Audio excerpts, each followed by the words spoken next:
खुशामदीद दोस्तों, मैं हूं ज़कीउर रहमान वड़ाइच और आज हम ये जानने की कोशिश करेंगे कि जब कोई जंग ख़त्म नहीं होती तो हम कैसे अंदाज़ा लगा सकते हैं कि कौन जंग जीत रहा है और कौन जंग हार रहा है। ऐसी सिचुएशन में कुछ लोग बोलते हैं हमें देखना चाहिए कि कौन सी आर्मी टेरिटरी जीत रही है और कौन सी आर्मी टेरिटरी हार रही है। इससे जंग का अंदाज़ा लगाया जा सकता है, लेकिन ऐसी सिचुएशन में एक्सपर्ट्स कहते हैं हमें 3 टेस्ट करने चाहिए ये जांचने के लिए कि कौन सी आर्मी जीत रही है। पहला टेस्ट ये है कि इनिशिएटिव किसके पास है।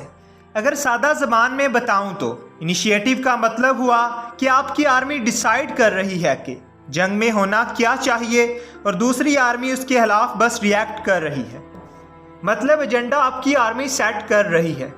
दूसरा टेस्ट है दोस्तों कि वार ऑफ अट्रैशन को लूज कौन कर रहा है। वार ऑफ अट्रैशन का सिंपली मतलब है कि कई बार कोई भी आर्मी 2-3 दिन में जंग नहीं जीतती, वो जंग जीतती है महीनों के दौरान दूसरी आर्मी को थका कर, और जो आर्मी थक जाएगी और अपनी विल पावर हार जाएगी वो जंग भी हार जाएगी। इसी को बोलते हैं वार ऑफ अट्रैशन।